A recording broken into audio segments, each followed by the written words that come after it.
Yeah. What? Ruins. What? I was recording. Episode Why am I not? 527 of Phil Ruins a Podcast.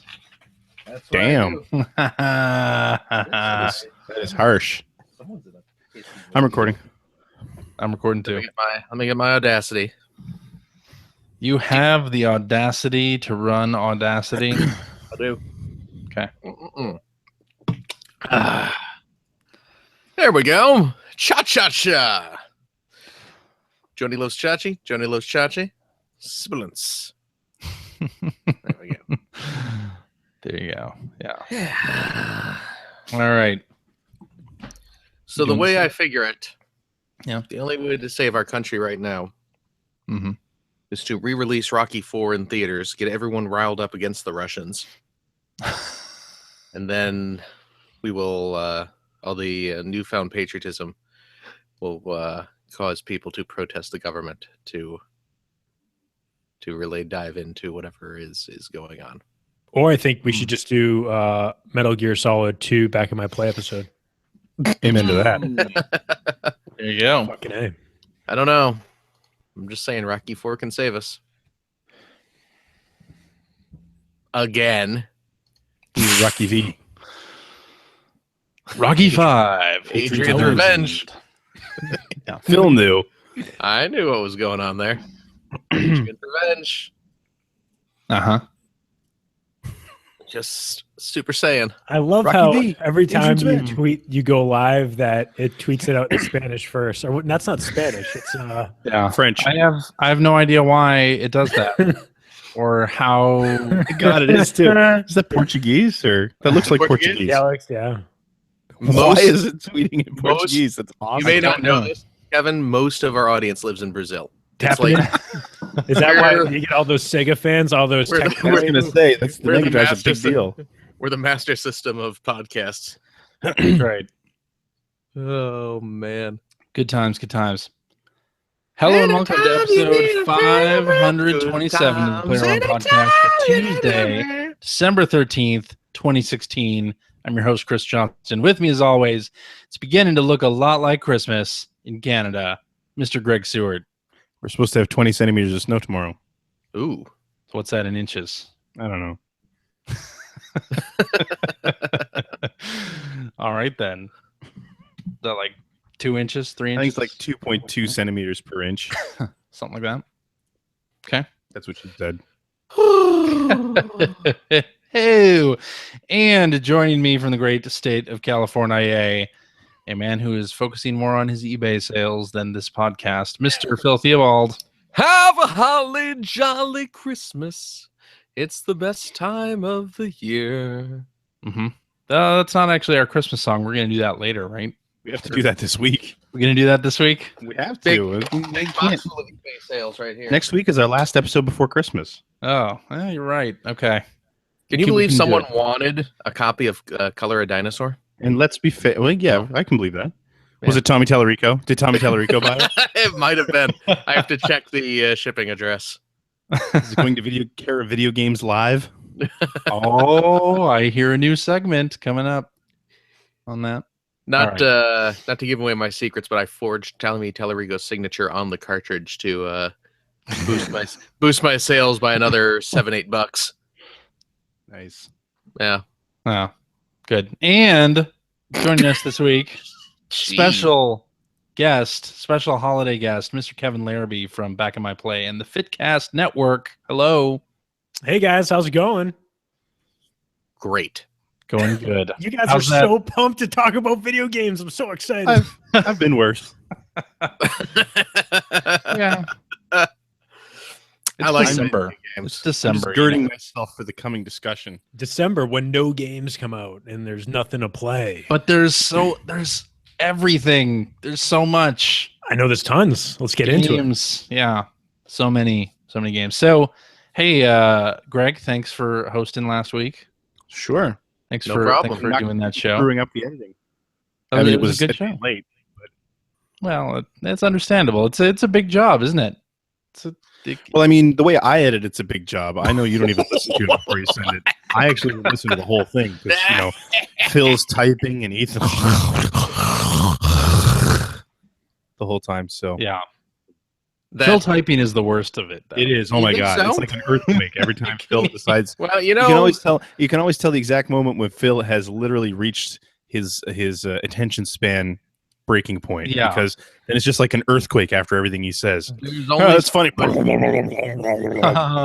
only so much Vita talk I can take. Yeah. Yeah. After the Vita talk. Think of it like I'm not disagreeing. think of it like a It's reflection usually of the the last- audience.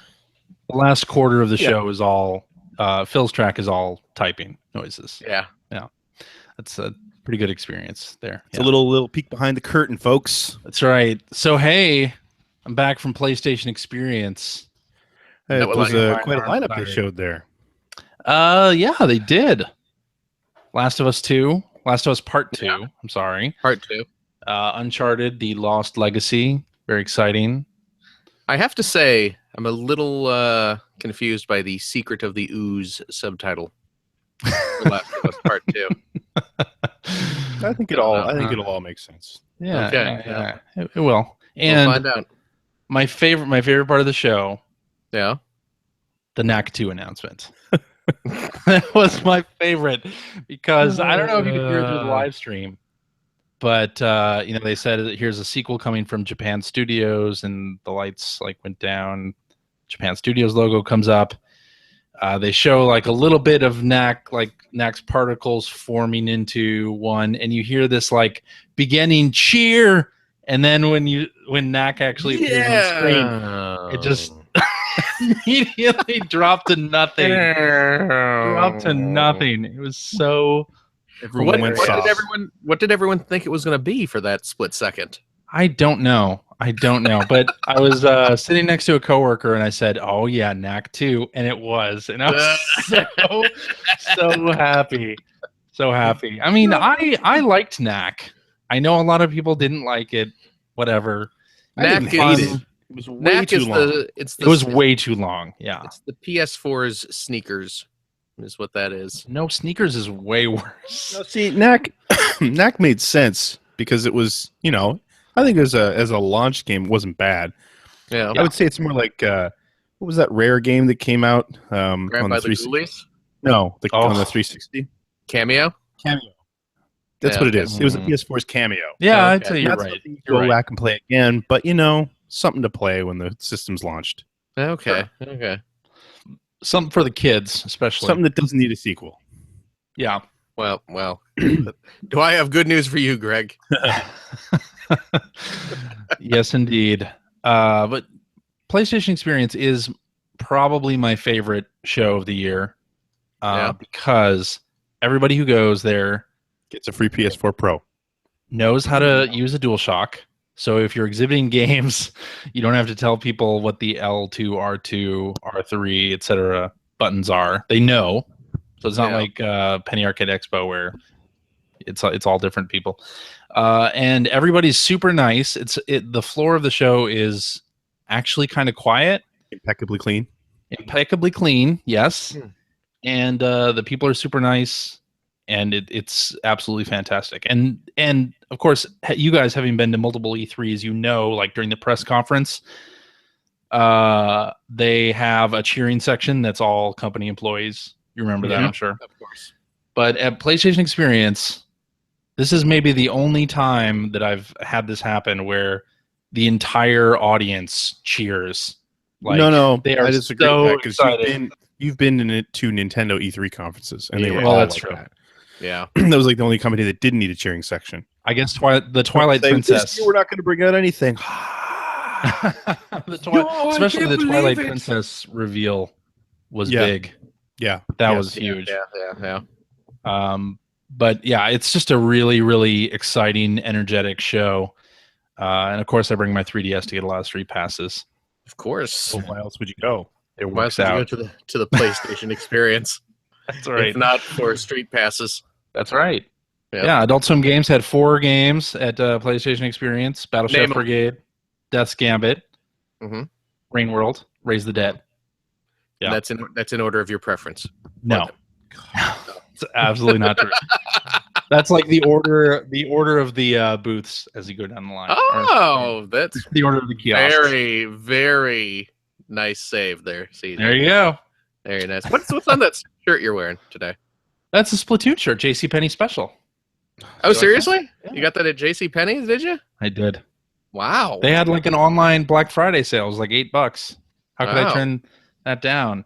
So I mean, I don't do a lot of shopping at JCPenney, but when I do, it's video game t-shirts. Say, this is very exciting that someone shopped at a JCPenney's, but even more exciting, I think someone shopped at JCPenney's website. That's right. That's They even crazy. had one. It's true. hosted They on did? It's hosted on GeoCities. Under construction. All right. Anyway, PlayStation experience was great. Great fun. Cool. Saw a lot of listeners too. Came Here up and comes the said list. hello. Yep. So I don't have a list because I don't do that anymore because I forget people. Forget to add CJ's them. getting old. I'm getting very old. But everybody who said hello, thank you so much for coming up. That was great, and for playing the Adult Swim games. That was awesome. Did anyone bring you Oreos? No Oreos, but I do have something to send you in the mail, Phil. Me? Yeah, that's right. Really? Pipe bomb. Wow, It is CJ, not. It is thanks not. for this envelope of white powder. Is this? I love that you were on the West Coast and you flew back to Atlanta, and now you have Yeah. something to say. That's right. Now I have Probably something could've- to. Probably could have saved a couple bucks shipping if you just sent Well, it out there. Well, Is this something for Didn't you have from time. you, or not did from me. No, from a listener. heaven From a forbid? listener. Heaven forbid, CJ No one do ever sends anything me nice for me. Well, I'm going to send you something too, Greg. You already Okay. know what I'm sending you. Uh-oh. I do. Pipe bomb. Fix, please. I'll be wearing that and nothing else on the next episode. Oh God! All right. I'm only so, pantsless, but Wearing the pipe bomb and next nothing week the shirt else. comes off. This is this got weird. a weird holiday season. 2016, y'all. Do 2016. you guys know Hanukkah starts on Christmas Eve? Yep. Yeah. Yeah, we Like my mother's calendar told me. Oh yeah. So it's a very festive time of year. True. And I believe Kwanzaa falls like maybe a day or two after Christmas. Wasn't So it? all the holidays are converging this year to form some sort of super holiday. Mm. That seems to be the way Likes of which. 2016's been going, right? I mean, I'm pretty sure the world's going to end in Yeah, December May as well go out. 31st. yeah. The bang. Yeah. Speaking of going out with a bang, Mario Run comes out this week on iOS. That's I true. like them apples. Oh man, Yeah.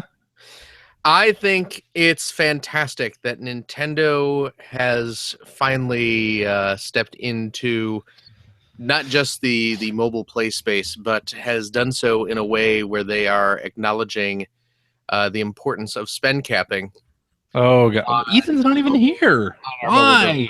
Well, this is why I'm making up for No, this. you're, Oh, okay. no, see, what would have happened is that would have led off with Nintendo is saving mobile gaming. No, I'm sorry. Yes, that's right. Yeah. Sorry. Yeah. Saving mobile gaming. Yeah. Yeah, it's out I this week. particularly like their DRM strategy. It's previewed in Apple stores. So if you went to an Apple store between last Thursday and I guess this Thursday, because it comes out on Thursday, you could preview the first couple levels of Super Mario Run. Apple's assume really that's- hyping this up, huh? They are. Yeah. They really are. They have that preview page up. They've had that up for a couple months now. Last Yeah, time Yeah. had heard there were 20 million people registered to be notified when the thing goes Wow. live. Registered to be interested. Yeah, that's right. And there is one in-app purchase. It's $9.99 in the Right. U.S. Well, And it just unlocks the whole game. unlocks the whole thing. Yeah. Wait for And- sale. oh yeah, it also requires a constant internet connection. that- Yeah. kind Oh, and by the way, yeah. By the way, yeah. Which that detail didn't come out until what was it, Thursday or Friday when Yeah. Miyamoto was doing some press on the East Coast. So Now, I will say You are I defending saw this. a lot of people. You were defending I saw a lot of people freaking out about this on Twitter Yeah. as it was the worst thing ever. CJ has no problem how- with this. No. They were And I equating wanna it hear- with I wanna hear always why. online DRM, etc. But there are quite a lot of mobile games that require a constant cell connection. So which makes it it's okay. not that big. It makes it okay because everybody does it. So sad. There's a lot of people drawing swastikas on people's houses right now too. Holy shit! All right, let's calm down. All right, so Wow. I'm just gonna try to pivot for a second, because I actually was talking a little bit with Greg on Twitter, direct message, because I think social media is a really hard place to have these discussions. And True. I think, and I'm very. Yeah, it's much easier to do it on the show. No, it is. No, because like you guys, again, you guys are really, really intelligent. You guys have tons of experience in the industry, and at the end of the day, when you guys have discussions on this show, it is thoughtful. It is, there's some jokes, but it is at the end of the day, it's a good discussion. So, Kevin, yeah, what's up, man? Can I briefly interrupt you? And I'm gonna let you get back to this. Okay. But for the record, the entire duration of this show, before my calling out the Nazis got Kevin interested, Kevin was clearly sitting there on his computer watching the Fate of the Furious trailer because he just tweeted out his excitement for the Fate of the Furious. Oh, because so don't get too uppity on us, Larrabee. No, I didn't get uppity on you. I had priorities in life, and I had plans tonight. I had plans tonight to watch this trailer, and then at the last minute, as per usual, I step in when a seat needs to be filled. Which again, I'm appreciative to be on the show. But back to the, yes, go ahead. This is the 8th Fast and Furious movie. Like we have to talk about this. I put it in the news, like to see what Dom is doing. Like we need. They are never going to make another one. So if this is the last one, you have to make 2 more. They're only making 2 more.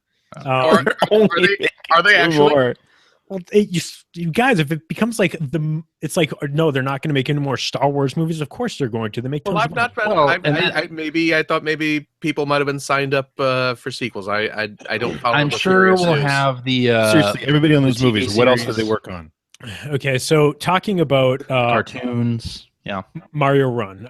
Yes, and I think like this is something that is the constant connection that is needed for me it's unacceptable. It's a no buy because it is. You can at least download the free thing and try it. I won't. I probably won't buy it though because I have a problem like supporting this. I would call this somewhat anti-consumer because, and I know that sounds like an overreaction, but it does. It is an overreaction. Okay, but you got to keep in mind, I need to ask, okay, I have to look at this from 2 different sides. One, why would Nintendo require a connection for this game, a connection that does not have any real online components outside of leaderboards, to my knowledge? That's right, leaderboards and challenges. You're challenging other players. Okay, and racing against their ghosts. Totally, but there's games out there that allow you to, when you're not connected to the internet, it says, right when we get a connection again, we're going to upload those leaderboard scores. Yeah, so it gives people the opportunity to hack the game and make it so like their scores is better, something like that. Sure, that's all fine and good, but as someone that had a 9-hour flight the other day, and if I want to be able to play this on an airplane, and I just don't like the excuse. I think it was. I apologize for misattributing this, but I believe it might have been, Rich who said this. There isn't a ton of other games that you could be playing. That's not really the point. Like, but do they all have Mario in them? If I just bought this game, I should be able to play it wherever and whenever I want. It's not like I'm trying to play online multiplayer without a connection. Sure. Yeah, that would make sense.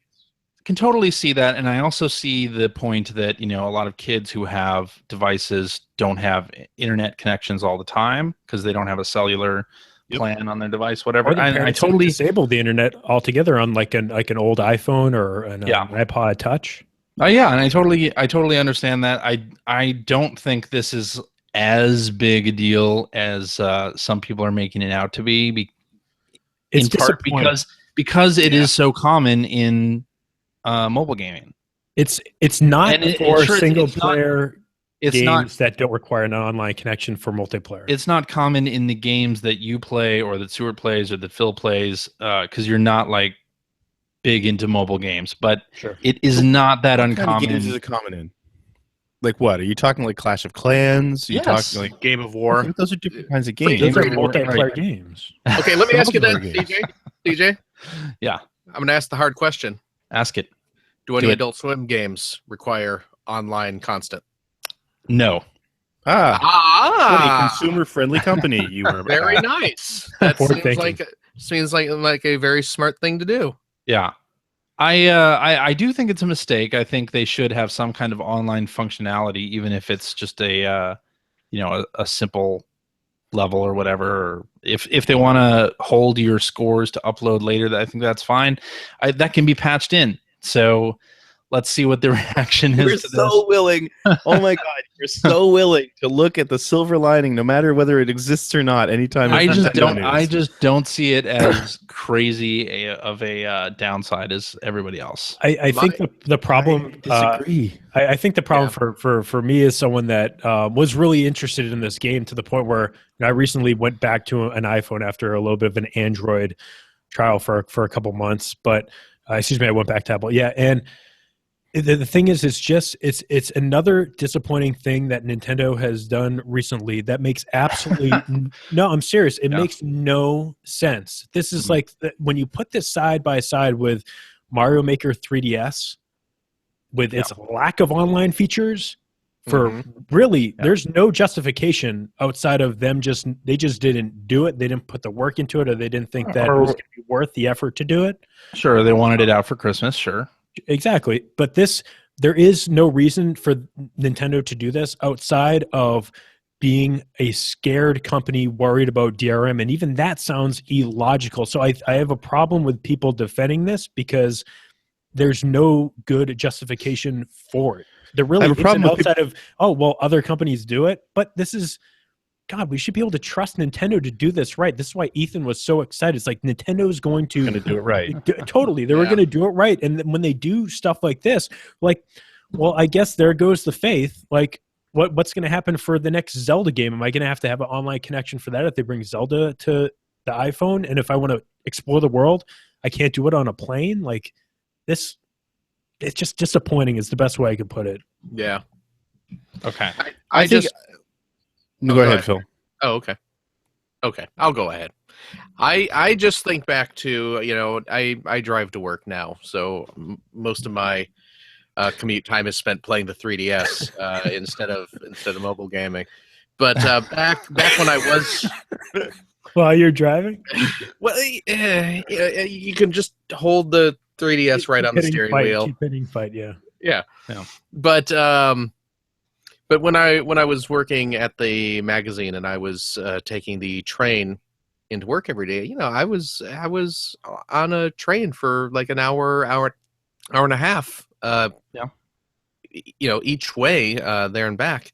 So I would do a pretty fair amount of mobile gaming then, and there were patches where your connection drops out. You're on the train. Going through San Francisco, yes, you have the mobile connection, but as soon as you get out of the city proper, or before you get into the city proper, there's no internet connection. So every time I would try playing a game that had that sort of online constantly nonsense, I'd be playing it. Okay, everything's fine, and then just suddenly the game craps out on me and gives me a little window popping up. So, sorry, your connection is done. Try again later.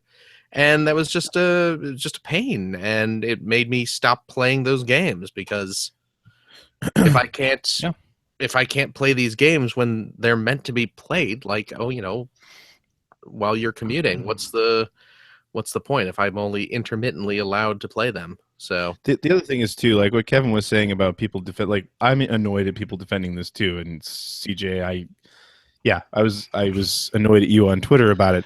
But I mean, we all complained when our 360s were red ringing and we had to buy new ones, and suddenly all these Xbox Live Arcade games I can't play if I'm not online. Or even what did we do when the Xbox One DRM? Yeah, right? All that stuff happened, and I mean it was a huge deal, and rightfully so. It was a huge deal.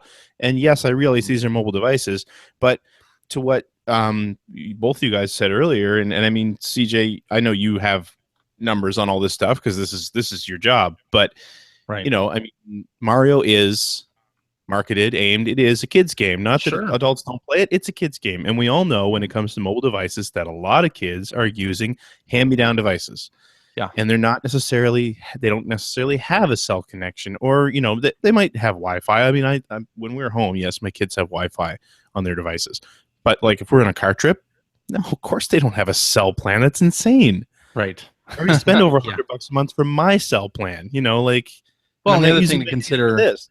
is, you know, a lot of countries have bandwidth caps on mobile. And Right. generally, people have a data plan that they don't want to go over. So, yeah, totally get that. Yeah, we'll see how things go when it's released on Thursday. It'll be a huge seller. Well, it'll be a huge download anyway. People Yeah. will download it like crazy. It's a and free I'm sure it'll be a download. huge seller. But Yeah. again, this goes back to my problem with Ethan calling out this is the savior of mobile gaming as well. Well, And it's going to be proof that spend capping and single, you know, one IAP, that sort of thing works. No, it's No, it won't Mario. be. You're talking about one of the biggest brands in the world. Exactly. It's not Yeah. going to prove anything except that Nintendo can do that. Exactly. Nintendo Right. is the only company that could do that. But also, like, I think we shouldn't. I don't want to. That's not a word that I want to use. But I think, you know, again, people overreacted because of the expectations that they had coming from Nintendo, thinking they were going to do this right. That's why people flipped out and be like, of course, it's another company trying to put unnecessary restrictions on a game that I'm going to be giving them not like $2 for, not 99 cents for, which is what Sure. we've come to know as a, you know, the mobile price for games. But we're going to give them $10 plus then I have restrictions on when and where I can play that if I don't have a connection. Or how many parents are going to buy this for their kids? And actually, I don't know how prominently on the iOS store it says must require a connection like before you buy it, but how many will buy it accidentally for their kid and then find out when they get them into the car for, like Greg said, a long car ride, and then the kid can't play the brand new Mario game they just bought. Right. I mean, it won't say it. It pretty much is up to Nintendo to add it to the description of the Which I hope game. they do. Which I hope they do. And I mean, All that's right. the thing. Like, if we're talking about, sorry, just one more thing. Yeah, the expectations that people had, definitely people did overreact, sure, because it's the internet and everybody overreacts to everything. But Totally. we're talking about if this game is going to set any precedents. Like I said, I don't think it's going to set any real precedent It's for not going to. proving that, you know, a single IAP works or spend capping or all that. But if it does have this DRM on it and it is a big success, it will set that precedent. I know that other games already do set. this, but the thing Yeah. is that Yeah. you know it'll make it even more okay because it's huge. It's got the backing. It's got major backing from Apple. Is, you know, it's not just Nintendo we're talking about here. We're talking about two gigantic companies. Right. Anyway, Yeah, I agree. not happy about it. So, as part of the Mario Run promotional tour, Reggie Fils-Aimé stopped by the Jimmy Fallon show last week and showed off Mario Run. I'm gonna guess he probably didn't just stop by. He was probably booked weeks, and if not. Oh my months in God! advance. Clear my If not months in schedule. Reggie's advance. here. Reggie showed up to show off Yeah. Mario Run. So they played that. And I don't know if you saw, Miyamoto played the Super Mario Brothers theme with the Roots. That It was was very cool. cool. Yes. Then there was an extra surprise.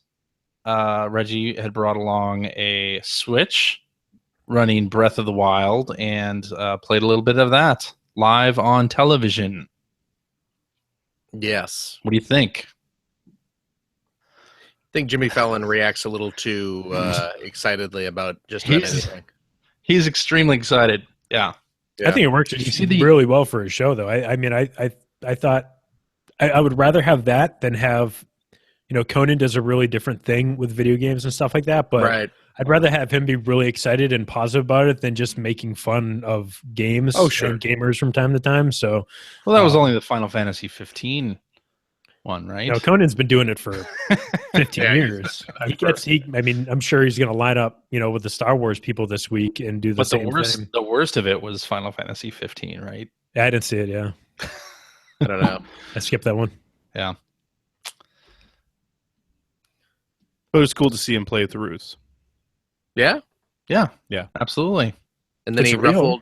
ruffled Yeah. Trump's hair. It was cute. I think it's called tousled. Tousling. Tousled. Tussled. Yeah.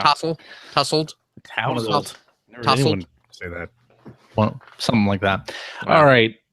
Speaking of mobile, because all of our news is mobile. Yeah, Oh good. boy. There That's we awesome. Sony is entering the mobile game space go. Yeah. with a bunch of titles, including Parappa the Rapper, Wild Arms. Hot When is Shots that Golf. happening? Apparently, they have something like 7 games they're going to put out before the end of 2018 or the end Wow. of 2018. Holy crap. sorry, fiscal 2017, which is like kind of crazy. So we'll see how that goes for them. Okay. I wouldn't mind having Hot Shots Golf on my phone. That would Not be gonna cool. lie. Parappa? What if it hasn't always online? I'll be pissed. Don't even. And so will you, because it won't be Nintendo. I will not be pissed. I really don't care. I really don't care that much. I swear. If CJ doesn't mind it when he's playing Game of War, he's not going to mind it here. I don't know play Game Game of of War. CJ's a big Game of War, Fire Age. I know. You saw those A commercials. lot of ads for those games. You saw those but I don't Kate play Upton them. ads, and you were like, "Well, if Kate Kate plays, then I got to get into this." No. Speaking of It's not. speaking not of at mobile all. games, Yeah. CJ. Speaking of mobile games, I'm sure. What's that you got there? I've never What's that heard you- of that game. What's this you see on my screen right here? It seems. Uh-oh. It looks like beat a up. bad. You're getting beat up. Looks like a bad GTA clone. Yeah. It looks like a great GTA clone. Looks like some young hoodlums are coming up to harass my young This is great radio. protagonist. Yeah. Bully. Anniversary. The game CJ loves to ignore is I- now on iPhone. Available for your mobile devices on Android also. Is it? Forget that. Yeah. Okay. It's what is it? $6.99, something like that. $6.99.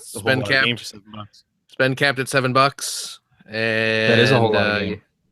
Yeah, it's a great game. I hear the too. control is actually really good.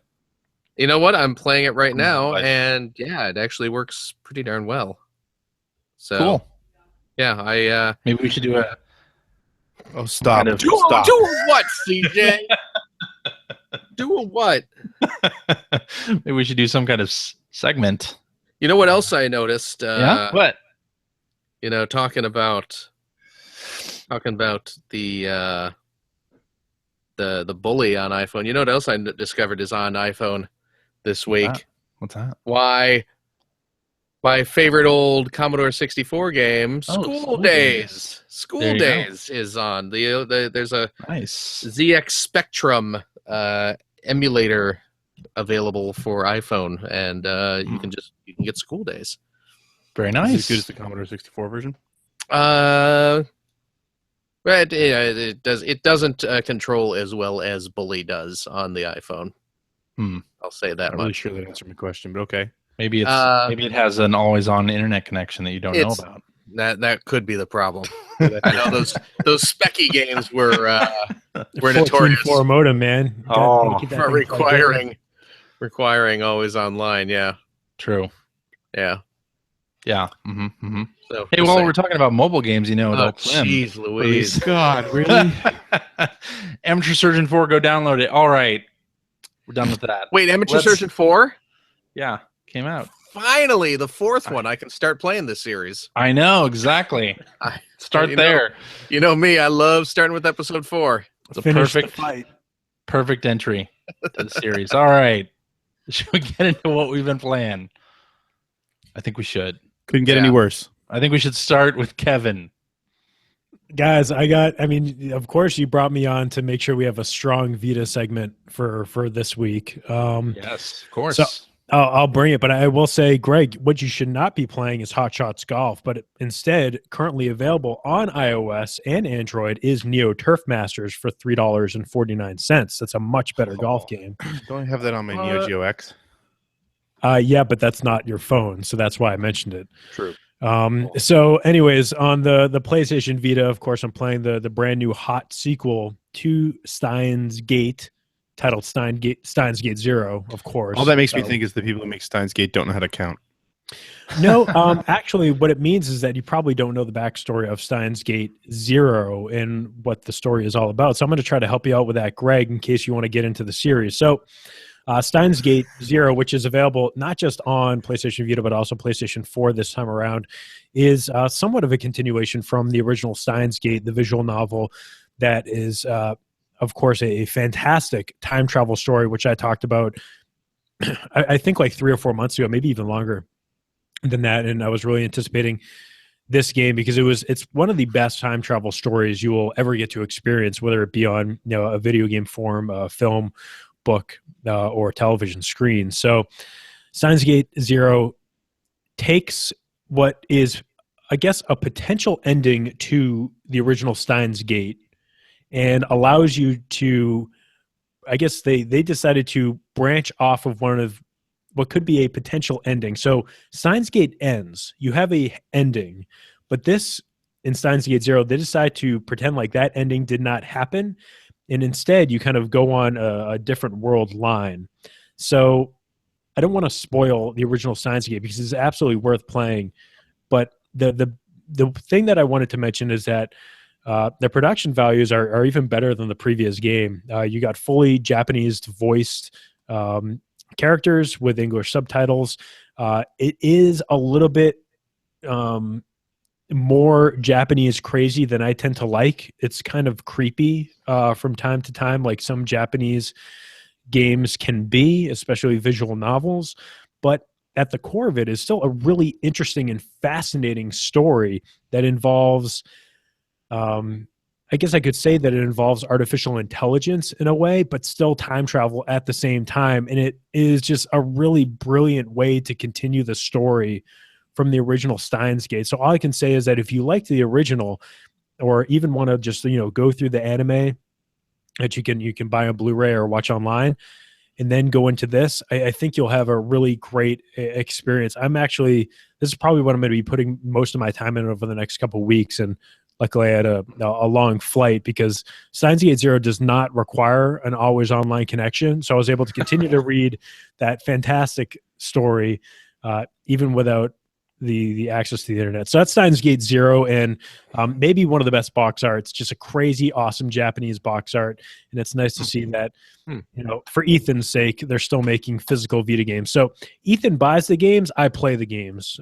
Is usually how it is because I haven't heard him talk about Vita games except to buying them. So Ethan, I hope you actually open those things up and start playing the games. Don't just save them like a squirrel for winter, saving those acorns. Okay, aside from that, I was going to talk about Watch Dogs 2, but you guys already talked about it last week. I burnt out on it a little bit. I found it to be kind of a downer due to its very close relations to the current events in the world. And I was coming off of, it was just like too much shooting and stuff. I was like shooting a lot of stuff. It was just kind of a depressing game to play. It's a solid, competent game that maybe I'll get back to later. But for the time being, I decided to shelve that, and I went to Ratchet and Clank, a game that I had sealed forever. I've had it for months, and I never played it. But wait. Watch Dogs was too much shooting, so you decided to go with Ratchet and Clank. Well, Ratchet and Clank is funny shooting. It's true. It is just like, it's a blast. It's cartoon characters, and it was it gave me the opportunity because I got a PlayStation 4 Pro. So it gave me the opportunity to kind of see exactly. And that's supposed to be like one of those showcase games. So that's why I threw it in. And man, that game is so good. It is. Yeah, it is. Yes. I don't know if it came out this year, but it is. It did. Yeah. It's one of my favorite games this year. And I've never played a Ratchet and Clank game before. What? Really? Oh my God. Guys, go because back. So good. I'm an adult, they're for kids. So go back and play the two future games. I think we need a back in my play about the Ratchet and Clank series. Yeah. I do. I actually think I do own the Vita remakes. They're so good. They're good. But what I will say is the humor in it is surprisingly good. I forget. It was like something. There was like a real cool like fart joke with one of the characters' names. Phil, do you know? And I was like, of course. This is a Ratchet and Clank game. Laughter.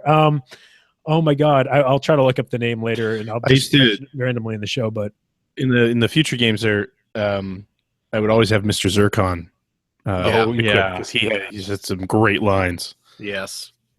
But anyways, yeah, it is just like a really good game from top to bottom, and it is a game that I kind of want to like. I'm savoring it, like I'm playing a little bit of it during the week when I just need a break from like these AAA hardcore games that, you know, if you kind of look at the rest of the stuff I'm going to talk about, Hitman, Call of Duty, Infinite Warfare, you kind of need just like a little bit of a break from all the violence and get just some humor in there. So. It's a great game, and it's pretty lengthy too. And it's like $10 right now. It's $10 at GameStop. Oh my God. So if you want to pick it up, you can. It's a steal. It is totally a steal. Yeah. But yeah, I really, really enjoy it, and I think you guys should all go and pick it up if you do have a PlayStation 4 or PlayStation 4 Pro. Well, so why did you pick up the PS4 Pro? Because it was like $340 or something on sale during Black Friday, and I have a 4K monitor, so That makes sense.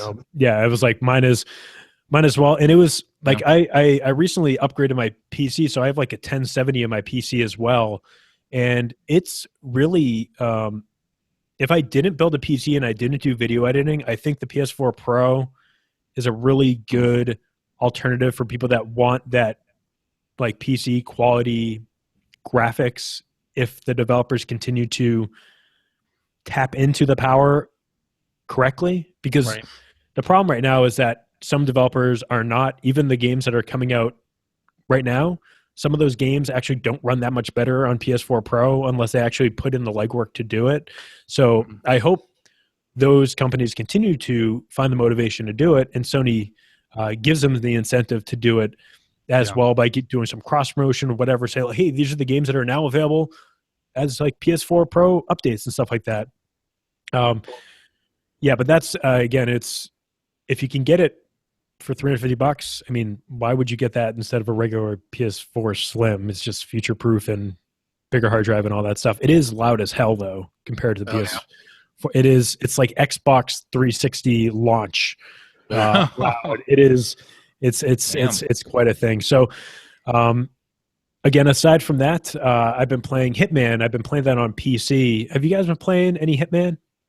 I picked up the starter episode during the sale. I think it was like $7, so I decided to pick that up. Okay, I haven't played it yet though. This game's incredible. This might be the best year of video games in a decade. Because it's real good. It's ridiculously good. It's so deep in quality. But Hitman, I picked it up when it was $30 on Black Friday for PC, and it is. I've tried to get into the Hitman games before because it's really cool. Like you get to like put together these elaborate schemes to, I guess, murder really terrible people for the most part. They're bad people. They tell me they're bad people, so I believe them. And the all the different, like, it's the perfect balance of making it still give you the option, if you don't want to know like all the different options that you have for killing people, you can still try to just observe the area. And these are gigantic locations with huge crowds. So you can, if you want to make it easier on you, you can actually have objectives light up, and it will tell you like, go here, pick up this thing, then go into this room, and then it'll, like, an opportunity will arise where you can have like a really interesting, I guess, kill. So that's really good. But I think the secret sauce of this thing is the elusive targets. Getting an elusive target where they will give you 24 hours to do this, but you only have one shot. If you die, you die. You can't, retry this mission. And they're reusing these maps, which, by all means they should, because they're gigantic, and you don't really even, like, when I do the elusive targets, I most often like discover new areas that I had never even saw in my initial playthrough of the main story. But they're usually ridiculous elusive targets. Like, they had Gary Busey and Gary Cole as one of your elusive targets, and they're doing holiday-based versions. Plus, like, I think there's one coming up for Christmas where you have to like assassinate a Santa Claus, which I think you can actually dress up as Santa Claus for the assassination as your disguise, but it's just really, really good. And I think if you can pick it up on a sale, if you're worried about it, absolutely do it, because it's, again, one of those, like when they released this as a season and they were releasing one stage like every couple weeks, I think that would be the perfect way to do it, because like I've been playing one of those missions about every week, and that's like the best way to do it, because you don't get burned out. It takes you about an hour and a half to 2 hours to do the mission and to really do it the way that you want to. And oh god, it's just, yeah, again, it's a great year for games. So last two real quick: Call of Duty Infinite Warfare.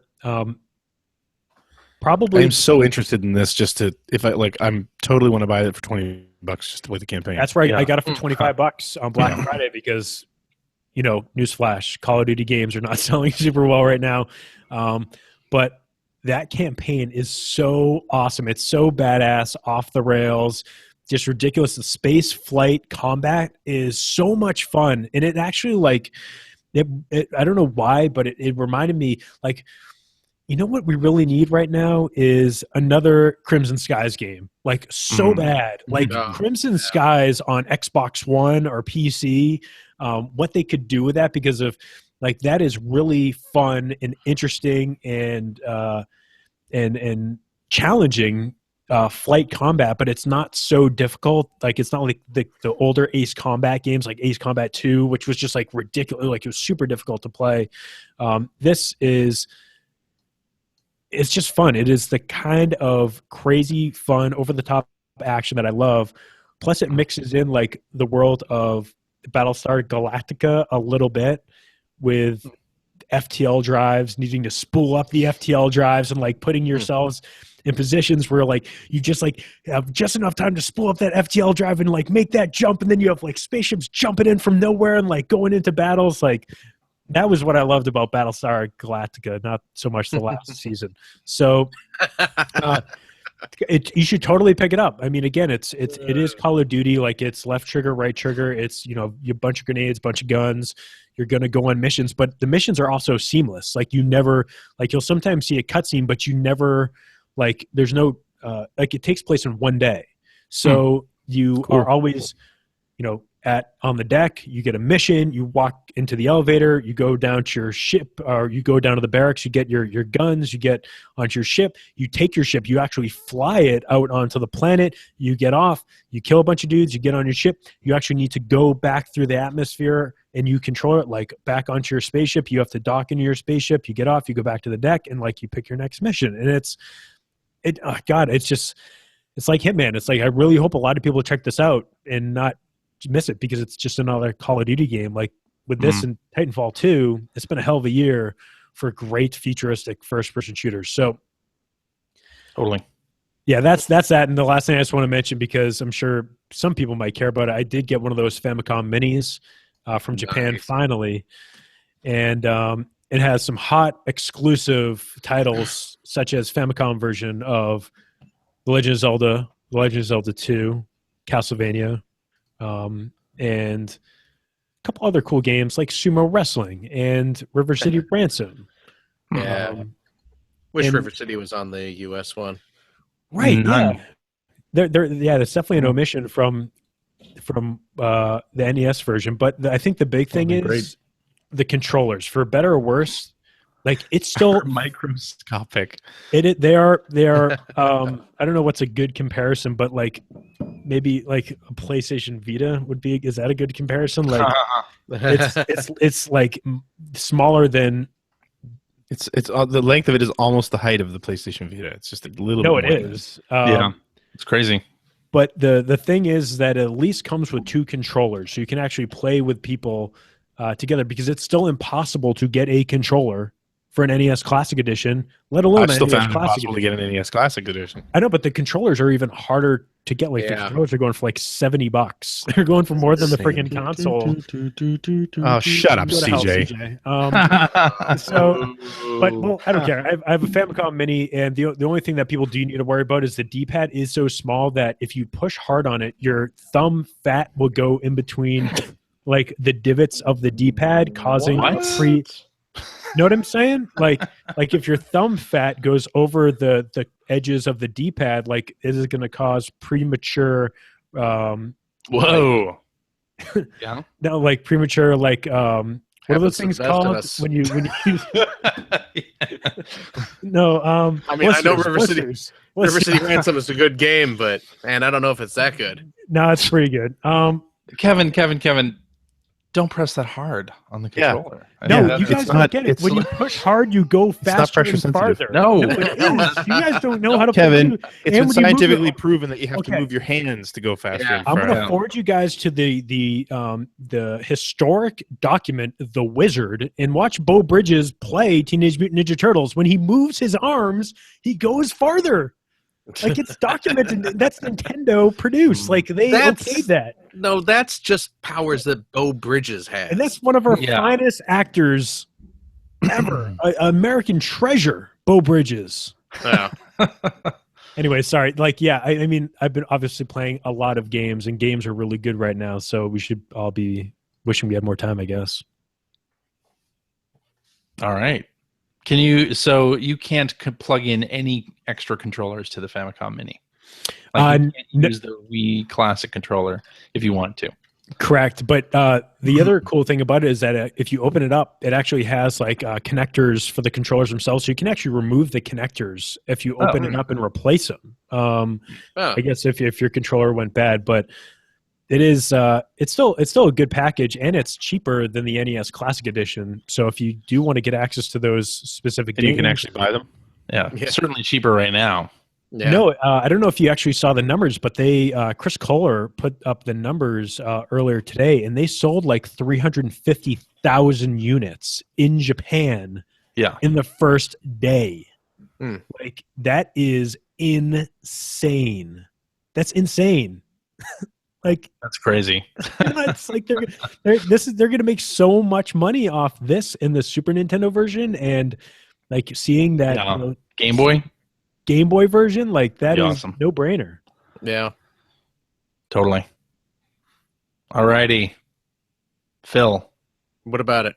What do you got? What do I got? Yeah.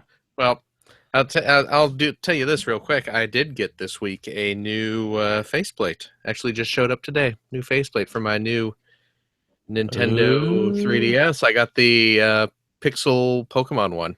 That is awesome. It does not have all 151 of the G1 Pokemon, but it has just about. I think it's missing maybe like 10 or so. But that looks great. It's a nice looking little faceplate. So I love them faceplates. I swapped out my my Mario Maker faceplate for Pokemon right now. But you can have a murdered out one, Phil. Look at that; it's all murdered.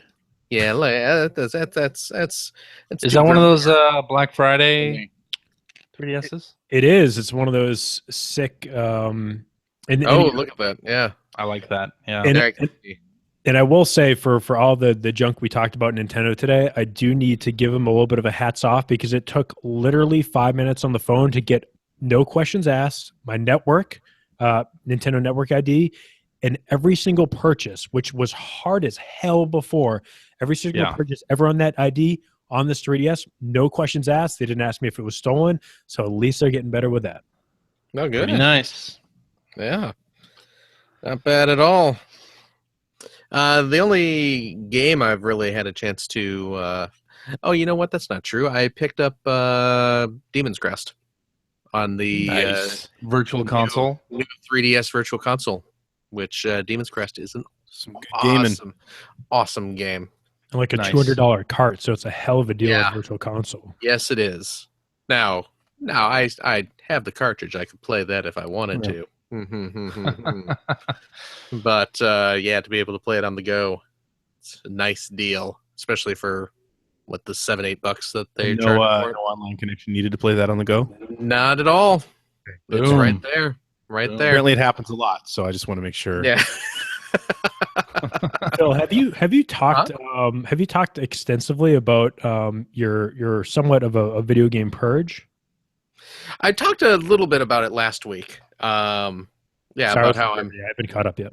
Yes, it's I'm selling off most of my NES collection. I'm hanging on to, as I believe I mentioned this last week, I'm hanging on to some of the classic titles, your Marios and Zeldas and Contras and Castlevanias and all that stuff, plus some Mighty Final Fight.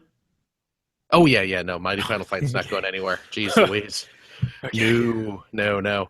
Actually, a lot of the kind of Capcom, the Mega Man, obviously, I'm not getting rid of, and Oh God, yeah. the Capcom's Disney, the DuckTales. But you got some awesome stuff. Like, just I was looking at your eBay page and prototypes of Snow Brothers. Like, that's nuts. Yeah. That was from the Office. That was no. Well, you know what it was. And we've mentioned this on the show before. Back, there was a room at Ziff Davis where they just It's threw an amazing all their- room. Yeah, It was an amazing room. just chock full of old games and prototypes and review and preview builds from pretty much the entire duration of EGM's history. A fair amount of retail games too. A lot of the Oh, yeah, older yeah. game libraries in that room. Yeah. Mhm.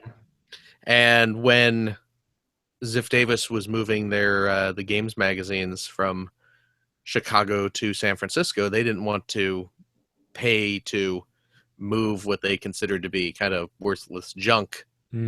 So they just opened the doors and told everyone to go ahead and take what you want. Yeah, we can't cover this stuff anymore. We can't. We already reviewed this. We got to throw it out. Filled out a lot of my Sega CD collection that way. Yep.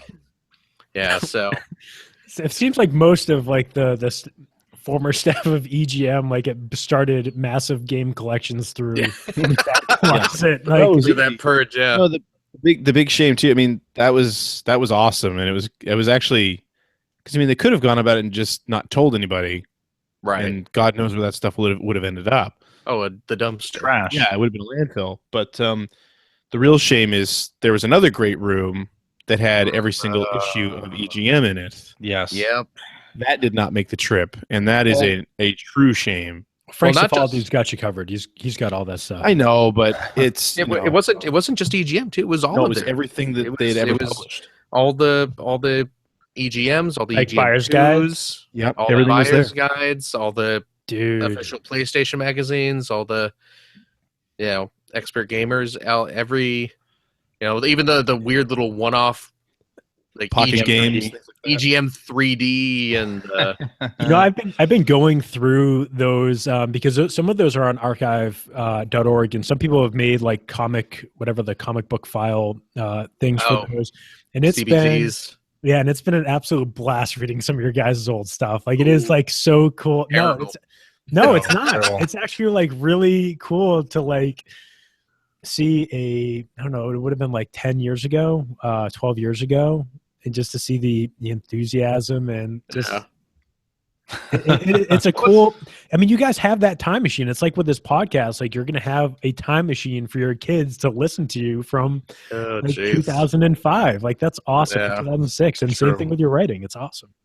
Yeah, what's really funny is if you go back to the really old stuff, especially with me and CJ when we were working on EGM in the mid 90s, where we were early 20s. Yeah. Early 20s who had grown up reading EGM, Right. and we wrote like we. what it was we were writing and this is where I was getting to with this. We were writing what we thought people who work on video game magazines should write because we were Right. reading what was essentially other children writing video game magazines. So there's a lot of the whole blank lovers rejoice, and we got our grubby little mitts on. Mm-hmm. That was the getting your grubby little mitts on something was a very popular game magazine cliche back in the day. So Especially when you had to write a 2-page or 4-page preview on something that was not good. Iron Man, Exo Man of War, Dragonheart. 3D. Yeah, Dragonheart. Oh. I believe that was one of yours, wasn't it? Yeah. Yeah. Mortal Kombat Trilogy, I had to do 2-page previews on each version. Great. Why? all the differences between the PS1 and the Nintendo 64 version. Yeah, N64, Saturn, PlayStation. PS1. Why do separate previews? 2 paragraphs on there being no load times on the N64. It was Mortal Kombat, man. It was the mid '90s, and That's right. It was the Time. '90s, and there was time for Mortal Kombat. Time and page numbers for Plenty Mortal of Kombat, yeah. That was actually I don't know if you guys have any ideas for this, but I was listening to Retronauts the other day. They did I was going on some of the back episodes about Nintendo 64 and how there are practically 0 2D games, like pure 2D, not 2.5D games for that thing. Yeah, Outside of maybe just Mortal Kombat Trilogy, right? Wasn't that treasure game? Mischief Makers. Yeah, Mr. No, but that's Makers. 2.5D. That was polygonal. Is it? Was it polygonal? It's polygonal. Oh, jeez. I played it not 2 weeks ago. Well, I was not doubting you. I just was surprised I didn't remember that. I also host. I mean, it's not Retronauts, but back in my play is wasn't- also a retro game show. Wasn't Bangayo out in Japan? Was that an N64 or was that Dreamcast? That was also on N64. Yeah, N64 also. but it was Okay, only in Japan, right? Correct. Yeah, Yeah. that would have been the other one. Yeah. That is a system I just don't share the nostalgia for. What, the 64? Oh God. Yeah, I kind of don't either. I have a couple I mean, games on it's it that I okay. really love, but like I'm, speaking as someone who likes to collect games, I'm happy to have a collection of about 5 games for that thing. Yeah. Same here. Of the systems I own, it's the one that I have the fewest games for. Yeah. Or I might have the same number of Neo Geo Pocket Color games. Like that's really how Yeah, I it don't have goes. many of those either. That's a hell of a console, man. You should have a was. solid Yeah, it is. dozen for the Neo Geo Pocket Color. Yeah. Because you need, I go ahead. That's a have great pretty- system. I have a pretty decent Neo Geo Pocket Color collection. I'm just happy that I have my 2 Dive Alert games for my Pocket Color. Oh yeah, dude. Do I have the dive alerts? I can't remember. And those are actually review ROMs from EGM. Oh, nice. Yeah. I think I do have a couple review ROMs for that as well. I think that's the next. That's going to be the next surge. Is not like Super Nintendo and Genesis, but then Neo Geo Pocket Color is coming back. Those prices are going to go through the roof. Because nobody bought it.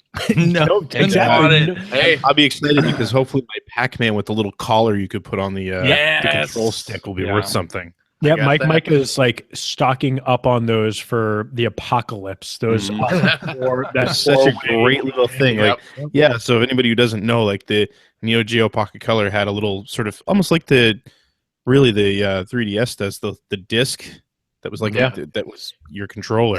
that was a great little stick Oh, too. it was a leaf switch. It was the leaf best switches, clicky. right?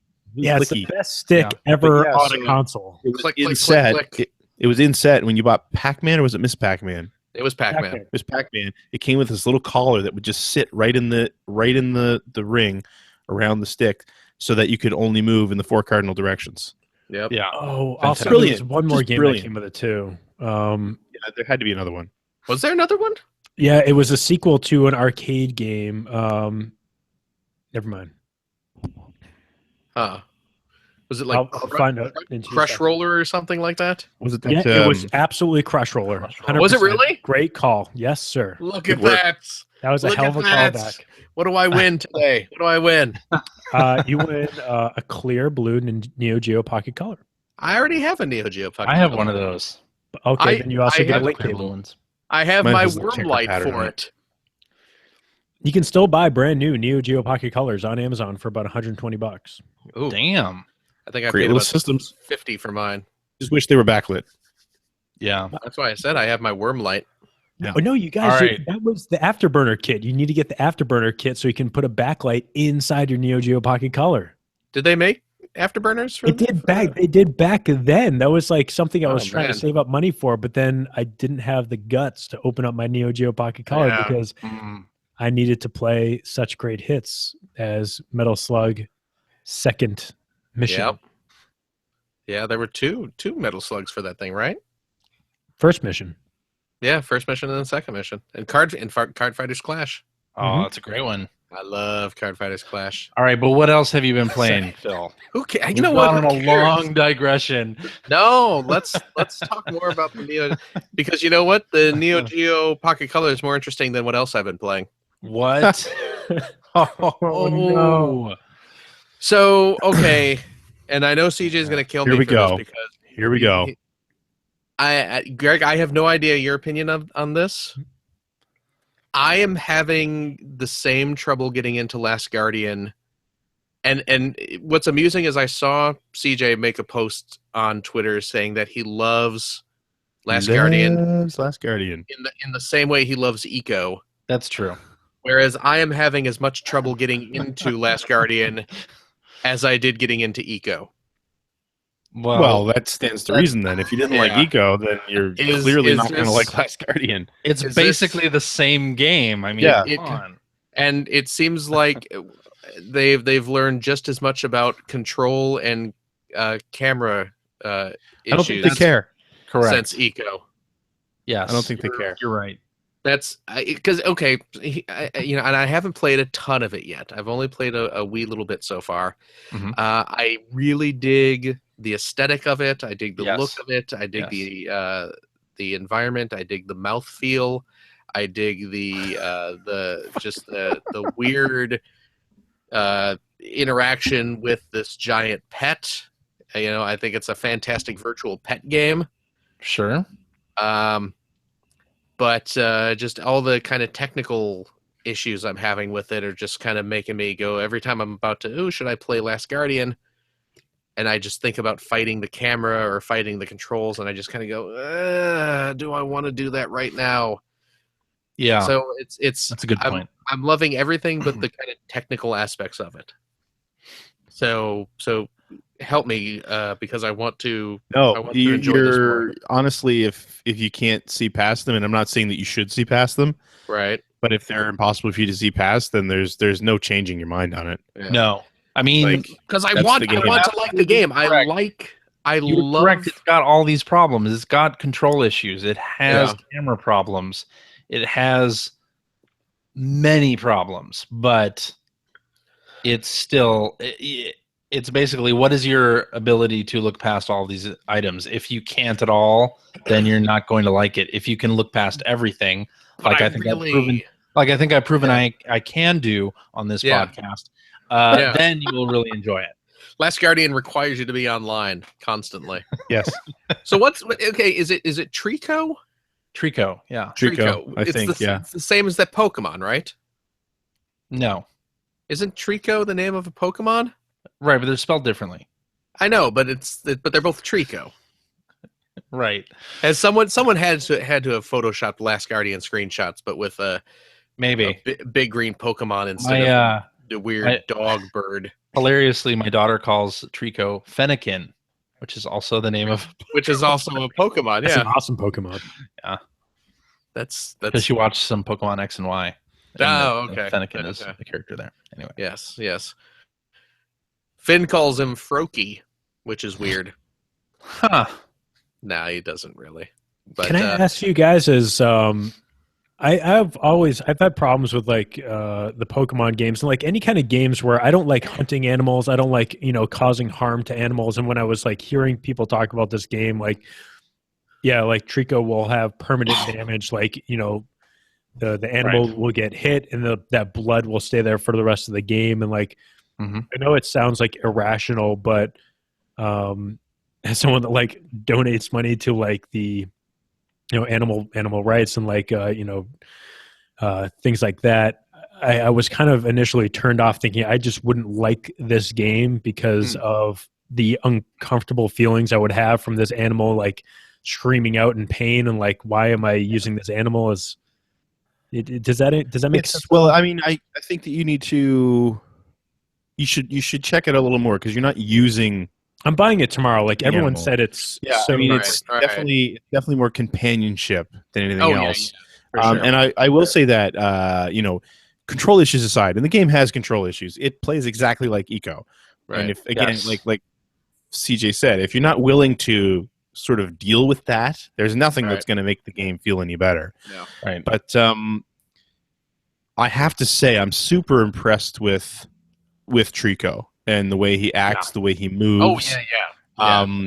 I love that it's sort of a that he is your companion, And I also love that they he acts like an animal. Like Yes. in saying that he's very instinctual and he can get very upset and he's Right. big and he can be very violent toward you even. Sure. And like Yes. I just like that you don't have full control over him. He feels it feels like its own character. Oh yeah, for sure. Yeah.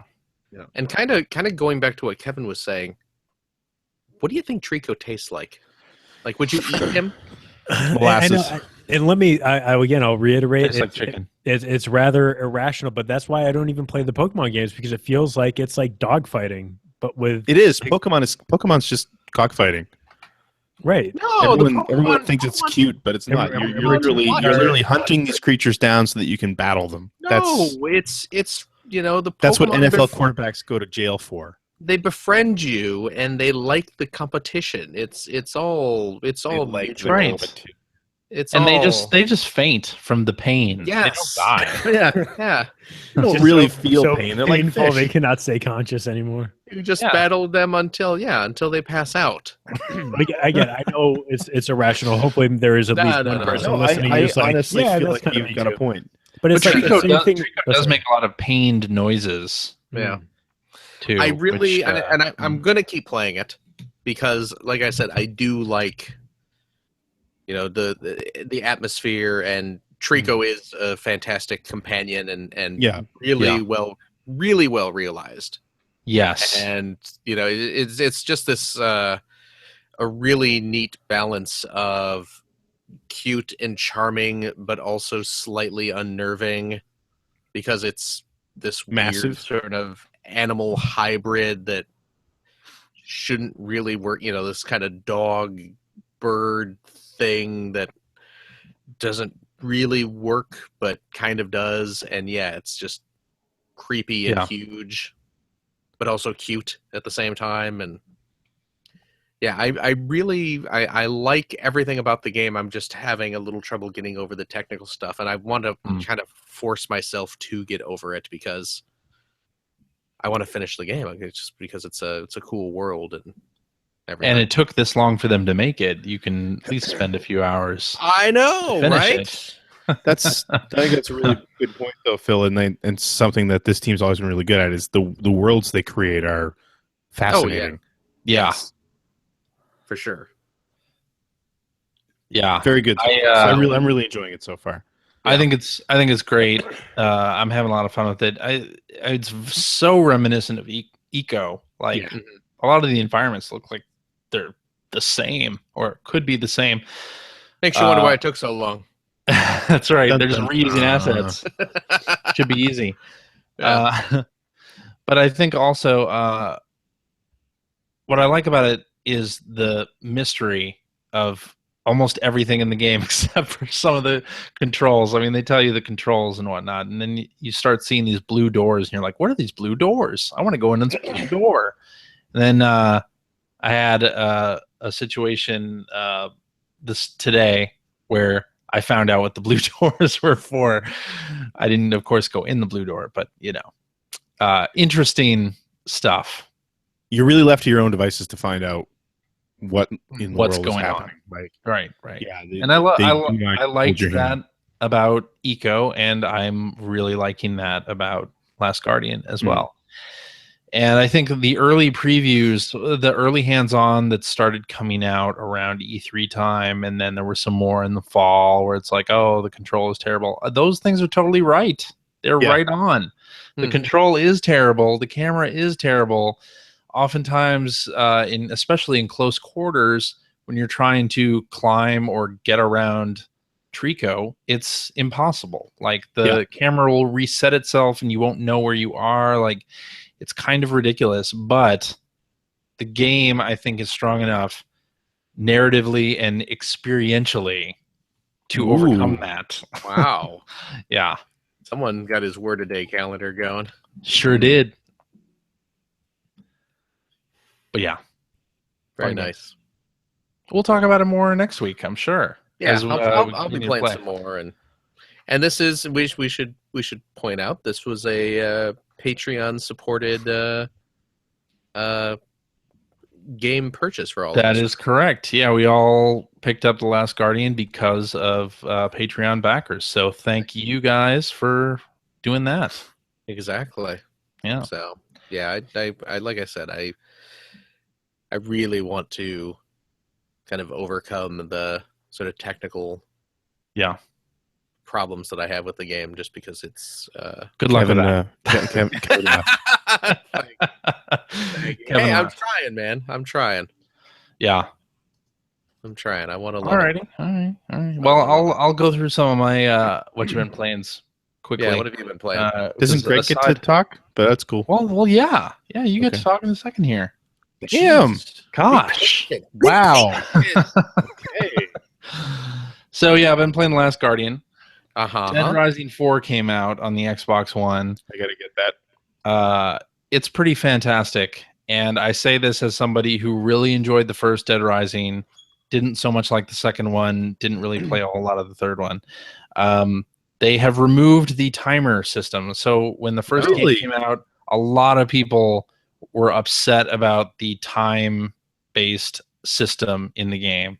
I happen to think that was one of the game's strong points, but it has been more or less removed from Dead Rising 4. I think there is a way to play like a mode with time constraints on, but it normally does not play with time constraints. I think that's fine. It has Frank West, of course. He's the main character. He's covered wars.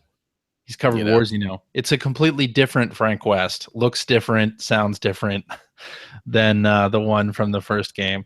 Personally, I think the writing in this game and the voice acting is one of its strongest suits. It is cheesy as hell.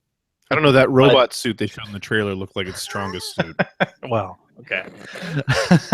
It is over the top. It is super cheeseball. This is a zombie apocalypse that hits on Black Friday. It's Christmas themed, so there's Christmas music in the menus. I love that. Oh, man. It's absolutely fantastic. It's the Willamette like Memorial Mall, and the zombie outbreak happens on the first day that the mall is open, like the first weekend. So does it play in a way that it's like kind of in the same universe as the first game?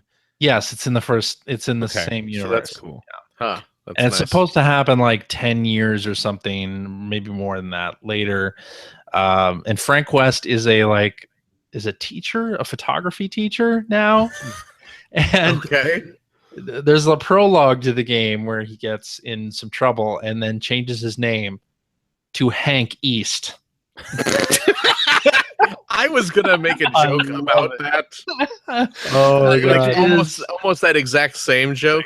Phil's writing for Dead Rising. Yeah, I was gonna say. Seriously, that's not a Phil joke. You got the time to do that. It is perhaps the funniest and just most ridiculous thing. And he's teaching photography, but now he's teaching wedding photography. So it's different.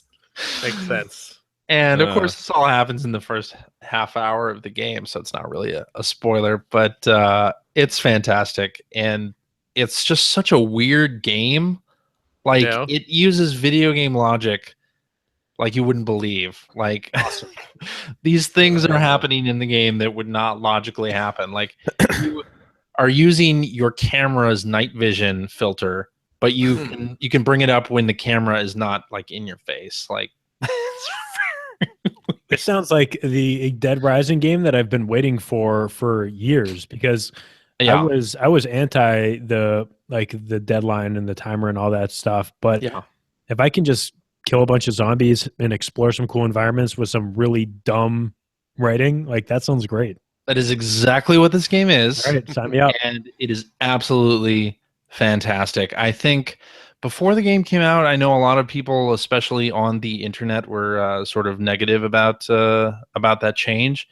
I could not be more positive about it. And I think the developers did a couple of interviews, which people got mad at, where they said, "Oh, this time we hired an actual writer to do the dialogue," and people took that as like a bad thing, or they like looked at the writing that they had seen already and were cringing. But I think it's absolutely like whoever wrote this game like nailed the tone so exactly. It's perfect. It's really perfect. Nice. How's the performance on Xbox One? Is it run all right? It runs great. Yeah, Awesome. it's fantastic. I can't say enough good things about it. I'll be playing that all Christmas break, I'm sure. And it's got multiplayer too. Yeah. So it's got a multiplayer mode in there too, which you can get special blueprints for new weapons. So I think they introduced this in Dead Rising 2, where you can do weapon combos, or maybe this was in the first one too. Yeah, that sounds familiar, but it was definitely in the third one. Definitely in the third one, yeah. So you can you find blueprints for new weapons around the environment, and you can one of them you get early on is like a crossbow that shoots fireworks. And that is excellent because you land a shot into a zombie and they explode with fireworks. It's amazing, actually. But you can play the multiplayer mode and get like special blueprints that then you can bring back into the single player. So you're telling me this is like Sunset Overdrive with zombies? Basically, yes. Yeah, I hopped on a mall Segway and started like oh, come on, wait. And I think tooling around. That's like one of the biggest disappointments of this year is not seeing a Sunset Overdrive 2 announcement. Man, that is just such an underappreciated game. I mean, you can really you can cross that off your list. That's not happening, right? I mean, there's almost no way they bring that back. I wish that they would bring that back because I personally love that game, but I love it too. How much of it did you play, Greg? I hate you so much. 3 hours. It is so good. I'm gonna ask. What hospital did I donate that money to? I'm gonna ask for a refund. Does it matter? Yeah, it does matter.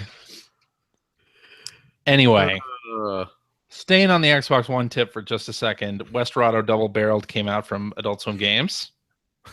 Oh boy. Yeah, Xbox One exclusive. So, check it out. It's a pixelized Western game. You're trying to figure out who killed your family, and it's a different person in this overworld, this Western-themed overworld every time you play. You have to go around completing little side missions and trying to get clues to find out who fits the description of the killer each time. It's awesome, and it's only like it's on sale for like $7 on the Xbox One store. So normal price is $9.99. So speaking of pixelated Western shooters, doesn't Wild Guns Reloaded come out soon? What comes out next year? Next year. Oh, is it? It's a January, February, March game. Oh, that's soon. Soonish. Soon enough. I've also been playing Super Mario Maker 3DS. And the reason, of course, is for the Nintendo created levels, right? Because there are 100 of them. The interns. And you can, the Nintendo interns have created new levels, and they're awesome. They're really fun to play, and they have like 2 extra challenges per level that you can do. By the way, Super Mario Maker, if you want to, download levels from the internet, you have to be online for that.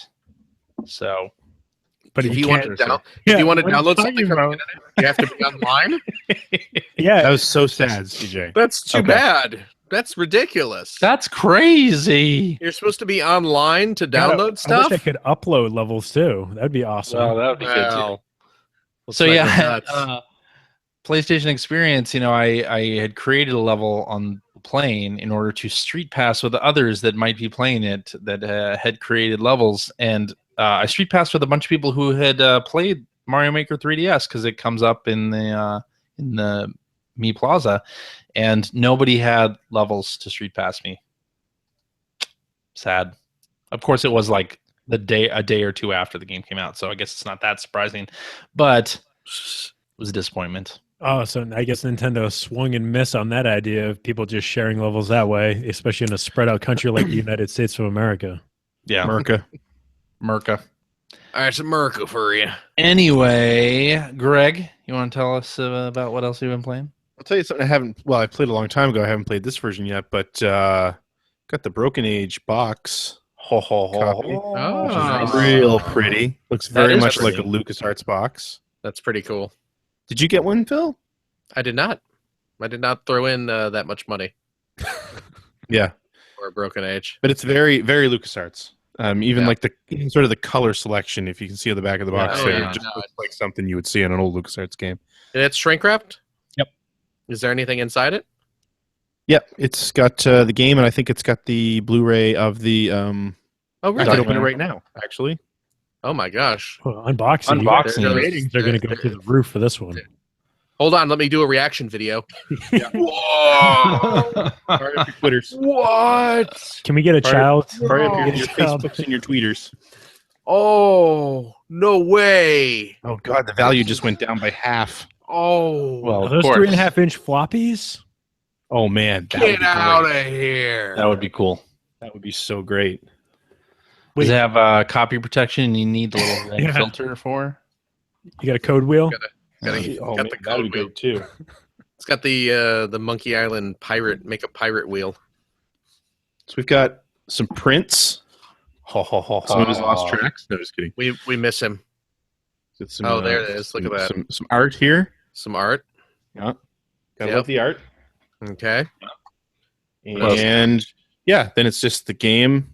So the complete game and Okay. 30 hours of special features. Oh man. It's awesome. So is Two that commentaries, documentary team, Broken Age development team, deleted, uncut, and extended scenes, trailers, presentations, and more. Awesome. so that's the whole making of documentary? Yep. Nice. On That is Blu-ray. awesome. Pretty cool. So they Super finally cool. sent it. I don't know how many years it's been, but very pretty, very nice package. So anyway, Nice. That's okay. What else you I'm still waiting on some Mighty Number 9. Jesus. Are you serious? Yeah. yeah, There's been a big problem with that campaign is they did not come through on a lot of that stuff. Oops. Yeah. Yeah, like a good game. And Fangamer is not responsible for most of that, I don't think. Oh, really? No, I watched a YouTube video the other day about it's a series called Past Mortem. Yeah. And it was, they didn't really talk to anybody there, but they basically took like the entire saga and condensed it down into like a 20-minute video. Just because it had been such a long and arduous development process that they Right. sort of took all the headlines and all the interviews and sort of broke it down. It's kind of interesting. But they did Oh, reach out to Fangamer on some of the backer awards that hadn't been actually fulfilled, and Fangamer basically came back and said, yeah, the stuff you're asking about is not anything to do with us. Wow. So anyway, the other games that I've been playing this week real quick are the Atari Flashback collections. Yeah, those are great. They are great. So 50 games a piece. Great package. Those are- two volumes. These are a little overpriced though. $15. They $15 each? Yep. that's what I They're paid for. 20 here in the States, but like if you have Amazon They were on Prime sale or whatever, you can get them for Yeah. 20% off. Yeah. Love the I don't know if you can see it because all the light on here, but the the box cover art's- art is fantastic. Yeah, art's the real beautiful. arcade art. Yeah. Yeah. So each one of them, there's 50 games. That includes on both of them, I think, 9 arcade games a piece. Mhm. And then a bunch of 2600 games. A couple of them are unreleased, and I think prototype or whatever. But they got some great stuff in here, like Combat, Missile Command, arcade Combat version. 2, which was unreleased. Yep. Arcade version of Missile Command, as well as the 2600 version. Arcade versions of Millipede and Centipede, as well as the 2600 versions. Tempest, Dodgem. I was really, really excited to see Dodgem. I played Dodgem with my son. That was so much Nice. fun. My brother and I played so much Dodgem when we were kids. You got Warlords on there, right? They do. Yeah, Warlords. You have the arcade version on there too, right? Yes. Yep. The Pong. But you Warlords don't is a great want to game. play those 2600 versions of any of those games. Like you're buying these to get the arcade versions of those games, right?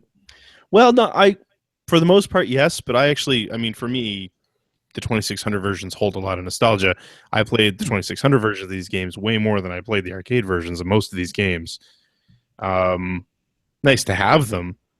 And, you still run into the same issue, like Pong is not nearly as playable without a dial controller. And, you would love to have the trackball for, like, Millipede and Centipede. Right. But they're still playable. Right. And it was really cool to see my 7-year-old sit down and play these, because he always makes fun of me for playing old games, but I don't play 2600 games very often. And he sat there and played Combat with me, and he really, really got into Millipede and Centipede, which was awesome because I love those games. Got mad at me with combat. Did really well in dodge him. But yeah, it was just fun to see him sit there and play. And we were playing pinball. If anyone remembers the old 2600 pinball, it's not a good game. But when I was a kid, I played a ton of it. Oh, and same here. He sat there for like 25 minutes playing it. He was Wow. he was having a blast. So yeah, they're great little packages. Like if you can get them for under $20, 50 games a piece, and there's some real classics on here. Plus, the only thing I'll say I was a bit disappointed about is normally you start to expect with compilations like this, like sort of some scans of like some art scans or some close-ups of the arcade machines or interviews or anything. There's nothing like that on here. Oh, really? I mean, there's a platform for you. It's called Game Room. Yeah. You get 3D renders of the arcade machines, but they're really small on the screen. And like I believe that all the instructions for the 2600 games are actually scanned copies of the instruction booklets, but there are no bells and whistles. You have a lot of settings that you can fiddle with, especially with the arcade games, so that's nice. Including things like the brightness of the vector graphics for some of the arcade games, so like you get that sort of they sort of like an amplified glow. Yeah. So that's kind of neat, like playing it in a dark arcade, but still, low on the bells and whistles. But 100 games for $30, 100 games like that I have had a bunch of fun playing already this week. Sure, pretty happy with that. Well, I think they should be praised. Micah was talking about this on a couple episodes back on Back of My Play, but of how well the vector emulation is, because that's incredibly difficult to do. It looks good. Yeah, so that's that might be a reason if you like some of those vector games like Tempest, it might be worth it just for that. Yeah, like I said, the key thing there is and Tempest is another one. You lose a lot when you don't have that dial controller. Yeah. Just they are harder to play. Even with like I mean at TXK I actually do really well with the thumbstick on like my Vita and stuff. Do you not just get used to it after a couple minutes? I mean it depends. Like one of the things I noticed with like Sprint, I think it was Sprint, that they had emulated the steering wheel by like your thumbstick was actually a steering wheel.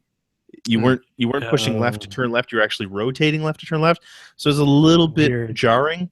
But then I just find that things like anything that used a dial controller, I find that the analog stick emulation tends to be a little too touchy. Like Pong is a great example. It's so hard to play Pong on most systems with an analog controller because you're either sort of at the center of the screen or you're swinging wildly to the edge of the screen, and there's like no in between. It's really, really hard to get the hang of it. You have to have a really, really slight touch. I'm surprised we don't have like some kind of company out there making a really good USB dial controller, or at least this company put it in like a special edition package, because like I feel like it would be worth it. Yeah, it would be worth it, but like we're in this point with video games and these retro collections, the NES Classic Edition, stuff like that, where there is clearly, a desire to play these things as authentically as possible. Like I believe the NES Classic Edition is almost as popular as it is because it has an NES controller, and it's not just like a Wii Classic controller. It's like it is authentic. It's pretty wild too. Just my son really, like when we were talking about old games, he was asking how old these were, and I said like some of these are pushing 40 years old now. Yeah. Like, that is wow. Yep. Childhood. Anyway, really, really great little packages. Like I said, you can get them for like $15. Absolutely grab them. Worth it. Totally. Cool. All right, should we do some tweets? Let's do a few. And wrap it up. Tweedledee. Let's do this one from Hacker Alias Thorbon3. What happened to CJ's prediction that PSX would show lots of new PSVR games? Not much was shown, right? PSVR doomed? What did we talk about after E3? I think we should go back to that E3 show, and everyone should listen to that, because I think that is starting to play out. I think they had a good chance to show games for PSVR. And I mean, they showed a couple, and Farpoint had a nice big booth at PlayStation Experience, but there was nothing like really new or grabbing about the announcements like that they had, and they announced. I think guys mentioned it on the show last week. They announced Wipeout. No Wipeout VR. Like that was a kind of a missed opportunity. Like that could have been a really fun VR announcement. Just like that scene in Hackers on the big screen in first person. The last time Remember you were on here, you had a Hackers reference. It's going to be post episodes. I'm on here. I'm going to mention Hackers. Yeah. I don't know that I'd say that PSVR is doomed, but it was surprising to me that they didn't have a lot to announce, and they almost spent more time on Vita than they did PSVR. Gio was pimping that Vita also. Yeah, on PSVR, which got lots of applause, as you might have guessed, at PlayStation Experience. The PSVR stuff didn't. I mean, it got a good reaction, but not great. It will be interesting to see where they go. I don't know. Maybe all I can say is maybe there hasn't been enough time for the second generation of titles to really start. Yeah, taking hold. I really do fear. I talked about this a couple weeks ago, and I really do fear that Sony's going to go down the same route that it seems like the press is over it at this point, and it feels like there are games coming out, but there's like no fanfare for it. Right. In fact, I think there's one coming out this week or maybe next called "I Expect You to Die." Mm-hmm. It's, I think, by Shell Games, and that has been getting a lot of great buzz in some press circles. But I don't see anybody talking about that stuff anymore. Star Wars Battlefront stuff came out too, didn't it? Yeah, Battlefront came out, and I've heard good things about that as well. Although apparently it's quite short. Mm-hmm. Well, yeah, it was only ever going to be like a mission or two. Sure. Yeah. And I haven't tried. I know isn't there supposed to be the VR thing in Final Fantasy 15? I haven't even opened my copy of Final Fantasy 15. So drive in that car and look up that skirt, Greg. I'm sure you know. Is that what it's for? No, isn't it like the first-person shooting bit with Prompto? I mean, who cares? I don't know. I don't have time to sit and wait for a 10 gig patch anyway. Well, that's what the day one patch is, right? So that's what that was the joke. Alrighty, Hacker Alias Aki says, "What series made a bad first impression, but you now love? Any series you want to enjoy but can't? I badly want to love Ease." Oh, he's so good. How can you not love Ease? Yeah, how can you not like that music? That music's just like getting ready for an adventure. Yes. Ease was never good. Holy shit. Really? All right. Ease 1 and 2, when you cannot attack, you just bump into enemies, I will agree with you. But if we talk about like you should, if you want to get into Ease, play Ease 7. That's the best jumping in point, I believe. And that's why God, I cannot wait for Ease 8. Ease 8 is taking forever to get here to the States. But just the incredible reviews that got in Japan and the reaction from the fan base could potentially be the best Ease game of all time. Yeah, looking forward to it. Series I want to love but can't. No, that wasn't the question. Well, there's two questions. What's the second part of the question? There's 2 questions here. Oh, okay. First one is, which series made a bad first impression on you but you now love? For me, it's Assassin's Creed. I didn't get the first game. I didn't like anything that was said about the first game, really. And I tried the second one and still didn't like it. But Black Flag is one of my favorite games. Because you want to be a pirate? Because I wanted to be a pirate, man. So, and now I generally like the Assassin's Creed games. So, what made a bad first impression? I can't think of any that made a bad first impression on me.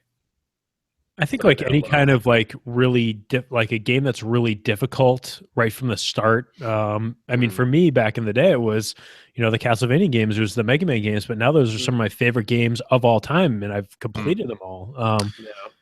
Yeah. I want to say bad first impression for me, probably Ridge Racer, the Ridge Racer series. I liked Ridge Racer in the arcade. Yeah. I hated the PlayStation version. Really? I thought it was unplayable. I still to this day can't play that game. Wow. Oh, I love that game. I don't know why. But then as that series wore on, it got less and less arcadey. Favorites. But I mean, yeah. Well, no, the biggest thing is they introduced a lot of cards that handled differently. That's true. Yeah. So, that's true. I just couldn't get the hang of drifting on the PlayStation version. But like I count like Ridge Racer 5 is one of my favorite PlayStation 2 games by far. So yeah, I'd say maybe that was one that made a bad first impression. Okay. Any series we want to enjoy but can't? I'm trying with Last Guardian. I wish I enjoyed Final Fantasy anymore. Yeah. Like I used to really enjoy Final Fantasy, and now I don't care. But you play like I mean, I think you kind of still do, but you like Bravely Default. Like I like Bravely Default. Yeah, that's kind of like the real successor to those older Final Fantasy games, right? I think you're right. Yeah, Bravely Default, and I want to pick up I Am Setsuna as well. Yeah, I really want that as well, but I want it cheap. I've heard is very good, but then I want to pick it up cheap, which it hasn't really been yet. And then Tokyo RPG Club or whatever Factory is a developer on Nintendo Switch. So I'm like, well, they only have one game. So if they bring that one game that they have over, then I'm in on Switch. So I wish you guys could get into Persona 4 because I can't. it is just one of the most incredible experiences you'll ever have in video games. It still might be my favorite game of all time. That's that's another good one. Persona is another series I want to enjoy, but can't. Got I got a close up demo of Persona 5 at PS Experience, and that game looks so good. Like it's so well produced. Can't wait to play that. I wanna love it. I don't know that it's the game for me. So what if it's a Switch launch title? We buy it. If it's a game for Switch. Playing Zelda. I'll be too busy playing. Zelda's other not stuff, on launch. Zelda's not coming out at launch. I call Fallout that series for me. I've always really I love the idea of Fallout, but I've never really gotten into the games. I've tried. That's a good one. Really hard. That is a good one. Yeah. I have gotten into Fallout with Fallout 3 a little bit, and then 4 I definitely enjoyed. I think Fallout 3 is the one I played the most of. That was probably about 8 or 9 hours. But yeah, 4 I just couldn't. Yeah, I love everything about this game except playing it. Yeah. CJ, we had a great week with that game. Yeah, we did. Had a really solid week, and then we just stopped playing it. Exactly. I want to get back to it. Oh well. Hacker alias Rock Bogard says, "Are there games that you love but are disliked / ignored by the gaming community? For me, it would be Kingdoms of Amalur or Vanquish." I play racing games. You just described every game I love. I like the Warriors games. There you go. So I like Blue Dragon. Dragon in the same boat. Blue Dragon. I got ignored or bad mouthed. Yeah. Yeah. I like Sega CD games. Yes, you do. Oh, all right, Hacker alias A Scott X says, with the holidays coming up, family favorite board games. Anticipation. For example, Scrabble, Categories, Life, Monopoly, Boggle, etc. Monopoly. You know what's become a family favorite for us in the past little while, the past few years, is Ticket to Ride. Oh, yeah? Ticket to Ride is a fantastic board game that almost anybody that plays it will like it. Yeah, I played that on Xbox 360 back in the day. That was the reason I ever tried it in the first place, was because it was on 360. Yeah. Man, I missed that. There was a time there where they were releasing a bunch of board games on Live Arcade, and it was so great. True. It was fantastic. You had Catan, you had Carcassonne, you had Uno, which is those were great. There was like Uno fever when that came out. Everybody, and a lot of dick pics. Yeah, that was Uno, all right. Those were the days. The good old days. No, but seriously, Anticipation should have made it onto that classic edition because that's a rare game. That's a David Wise joint too. That's one of the best video game composers of all time. Plus, those people on that box art, they're excited. having a good time. They're having a good time. That'll be on Rare Replay too. Yeah. Hell yeah, dude. I would buy it if it's just like that and like, I don't know, put whatever else Rare made. Wizards I don't and know Warriors. what else is left? Taboo. Yeah, Wizards and Warriors. Yeah, licensed games though, man. Who Framed Roger Rabbit? Oh God.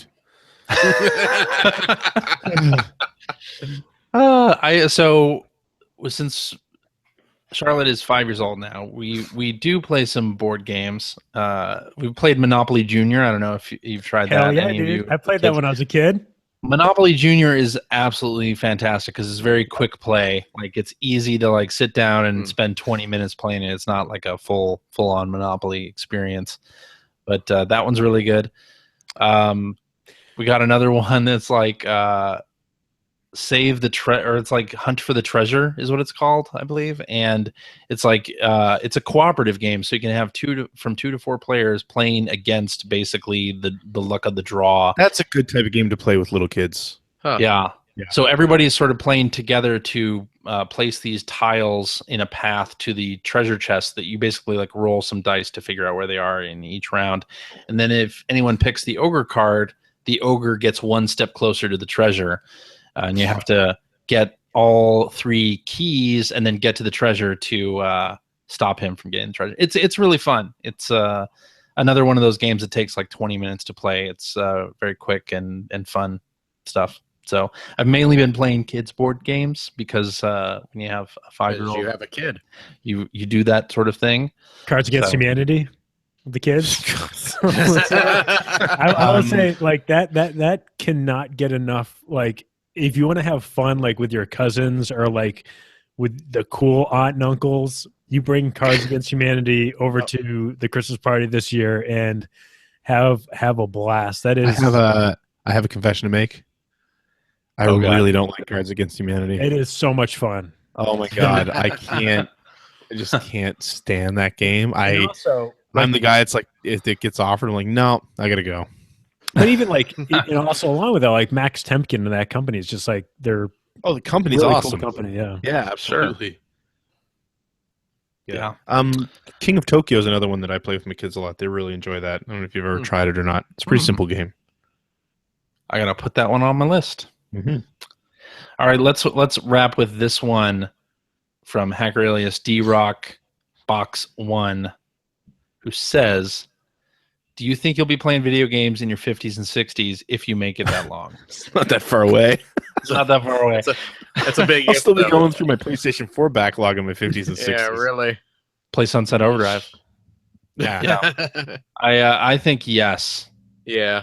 Yeah, Definitely. absolutely. Yeah. Yeah. Can't think of a reason not to. No. Gone this far doing it, might as well. Except for those games with disc rot. Sad. My sad collection. That's why you want to go digital. All digital, baby. No disc rot. Digital download future. What about server rot?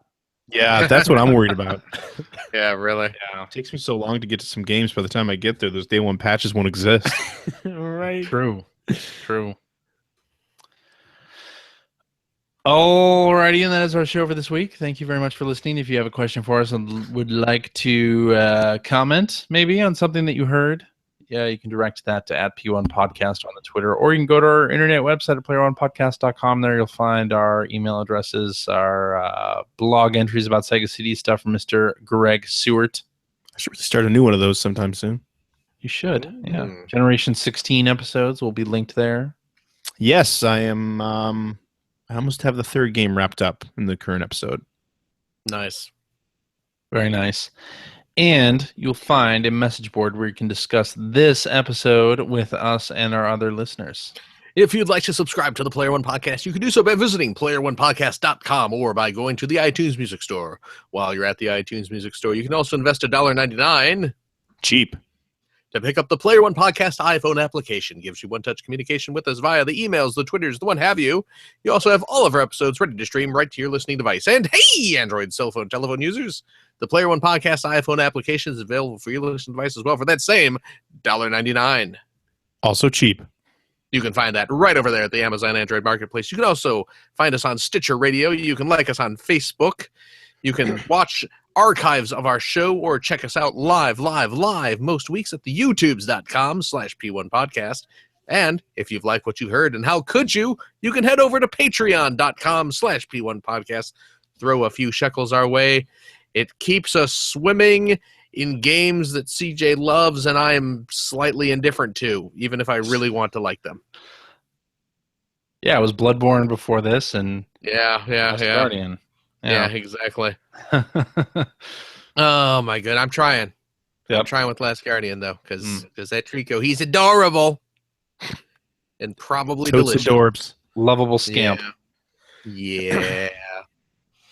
And if you have a couple bucks left over, you can head over to generation-16.com, throw a few bucks Greg's way via his Patreon link to support his fantastic web series about the America's favorite runner-up. Well, no, that's not true, because South America. It wasn't a runner-up in South America, baby. No, not at all. South Apparently America's... Toys also creating reissuing cartridges down there. Get out of here, really? Yeah. Apparently. Wow, man, oh man. Well, if you want to find out more little trivia tidbits like that, you're going to love Generation 16. Darn right. Throw a few bucks Greg's way. He'll appreciate it. CJ, Yeah. welcome back. Thank you. Thank you, Glad Phil. you enjoyed your PlayStation experience. Good to be back. Very good. Yes. Gregory, Yo.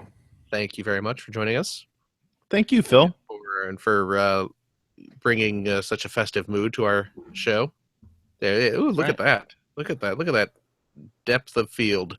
Mm-hmm. Look at that forced perspective there. It looks like you're rubbing Fondling a tree. my Christmas tree. That's right. You're fondling my Christmas tree. Yeah. And Kevin Larrabee, What's up? how you doing? I'm doing pretty good. I mean, we had a really solid 3.5-minute trailer for the new Fast and Furious movie come out tonight. I gotta go watch that. I hope. Oh my god! I hope that you find your fate to be just as furious as that of The Rock. Oh, it's gonna be so good. And I got tickets for Thursday night screening of the new Star Wars movie. Which Jeez would be Louise, nice. that has snuck up on me. I don't have tickets for that yet. Yeah, I know. Same Me here. neither. I got to figure out what I'm doing for the stairwares. But I mean, because- if you can't make it to that screening, Phil, I do have some new episodes back in my play you can check out. That include the first of a two-parter on just exploring the music of the Sega CD library. Oh my goodness. Yeah, some very interesting insights from Greg Stewart and myself. Then me as someone who is just discovering this for like the first time, just a very unique selection of music on the Sega CD from the composers, just in that weird transition between like video game, chiptune based music and then having just the ability to do whatever you want, but it still like was kind of just cleaner, weirder chiptune music. Anyways, let me ask you this real quick. Mhm. Okay, you have an episode in what will soon be 2 episodes yes, about Sega CD music. Do you talk about the Night Trap theme song? no, Not yet. talk about Night Trap. You will get caught in Night Trap. Watch out behind you. there's me streaming the night I got my Sega CD, me playing Night Trap and trying to figure out how to play that game. You'll be caught in the night. Night trap. Night Trap. And Love it. do you discuss the Road Avenger theme? No. No, What? no. That's the second episode. I'm gonna river when I am. Well, Greg, what you don't know is I took that episode we recorded and I split that into 2 because it ended up being Aw. so long. Well, that'll be in the third episode then. I We guess. still have to do a proper Sega CD episode talking about the I actual game. can't believe you had an episode about Sega CD music. I- and listen, do not Phil, discuss I the am Road Avenger pushing. theme. I'm pushing. Maybe I think should you have- would be the perfect guy to come on and do this too. Totally, I'm yeah. inviting you on to Kevin's show. I'm Good. pushing for a full motion video, full motion video show. Oh, for Sega CD. Oh, there's no use in wandering. Hey, Phil. Yes, sir. Make my music video. I will. You know what? See? I will. Right? Kevin, There's so much to talk about. there Kevin, really is. how many more tears must I shed, Kevin, so as to melt that frigid wall of time? Kevin. Anyways, we got a really solid backlog of episodes that you can listen Awesome. to, including some great recent interviews, actually, with the folks like Mike Micah, and it's just been and you know, I had Chris Kohler on. We talked about his book Power Up. Yes. So nice. we're doing that weird kind of flirtatious, back of my play, possible Retronauts connection down the road. Oh man! Listen, you should. Actually, Phil, you're talking about that. So be a little bit weird, but it'd be you fun. should get Leonard Herman on. Oh yeah. He just released. I don't know if anyone's been paying attention. He just released the 4th edition of his book Phoenix. Yeah, really? That's a great book. It's Great like book. 800 Jeez. pages long. It's Huge. insane what's in there. It's like that book with all its editions. It just keeps rising from the flames, like some sort of Exactly. I don't know. What's the word I'm looking called for? Phoenix That versus flashy- Fall of video games. ashy fire monster. I don't Fox know. the 4th. But we got Yeah. we got some great stuff coming up, and I think 2017 is going to be a big year for Back My Play and backmyplay.com growing, and I hope you guys can go check it out and be a part of it. Look at that. Totally. You should. Back of my play is awesome. It's all right. And you know what? Had I known Kevin was going to be on, I would have worn my Back in the Play shirt today. Yeah. So You should have. well, had I known, Okay. So listen. what? Song next week. Yeah, sure. Let's do it. Next week. Sure. Next week. Next week. Yeah. See everybody then. Bye-bye. Bye.